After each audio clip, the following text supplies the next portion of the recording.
রাতারাতি কোটিপতি, টাকা তুলতে গিয়ে ব্যাংক অ্যাকাউন্টে 740 কোটি 68 লক্ষ টাকা দেখে হতবাক। আর অ্যাকাউন্টে 740 কোটি 68 লক্ষ টাকা ঢুকেছে। এই খবরটা জানানোর জন্যই আপনাদেরকে এলাম। আমি ভাবতে পারছি না, ভাবতে পারছি না। যে ও বললো যে চেক করে দেখুন কী হয়েছে না আছে। তো চেক করলাম, দেখলাম যে ওটা 2,000 টাকা তুললো। আগে বললো যে আমাকে 2,000 টাকা দাও। আমি বললাম ঠিক আছে, সেন্ট্রাল ব্যাংক এখন চেক হয় না বলে আমি 2,000 টাকা তুললাম। তুলে দেখতেছি তার অ্যাকাউন্টে মোটামুটি 740 কোটি টাকা অ্যাভেলেবেল ব্যালেন্স শো করছে। তাই স্টেটমেন্ট দেখে আমার মাথা চক্র যে আমার লাইফে এতদিন ধরে আমি দোকান করতেছি, কিন্তু আজ অব্দি এরকম অ্যাভেলেবেল ব্যালেন্স দেখিনি।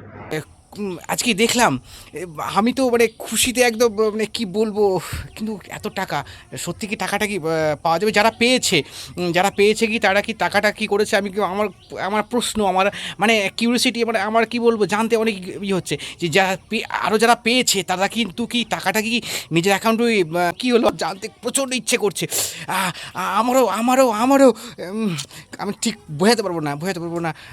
যদি 1 কোটি টাকাও যদি পায়, যদি 1 কোটি টাকাও পায় কিংবা 68 লক্ষ টাকাও পায়, তাহলে যারা পেয়েছে তাদের একটু যদি জানান, তাহলে তারা কি করলেন? তারা কি টাকাটা কি করে দিলেন?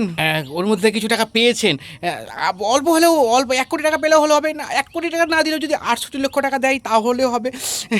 আমিও কি হয়েছিল বলেন তো? আমি টাকা তুলতে আসছিলাম 2049 টাকা চেক করতে আসছিলাম। এ বলছে তো বলে এতগুলো টাকা আছে আপনার এখানে। আমি বলতে পারছি না কী জন্য এই টাকাগুলো আসছে, আমি তো জানি না। আমি কত টাকা দেখলেন? 740 কোটি। হ্যাঁ তো আপনি তো দেখে অবাক হয়ে গেলেন নাকি? হ্যাঁ, মাথা খারাপ হয়ে এখন মানে কে বললো আপনাকে এই বিষয়টা?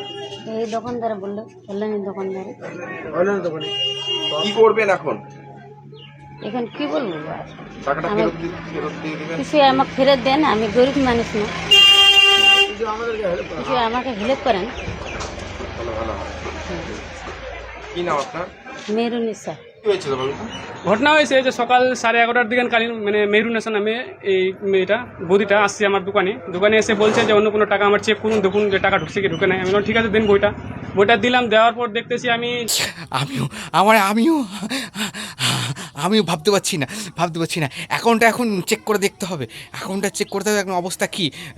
আসলে ওই ভোর রাত্রেবেলায় আসলে স্বপ্নে দেখলাম।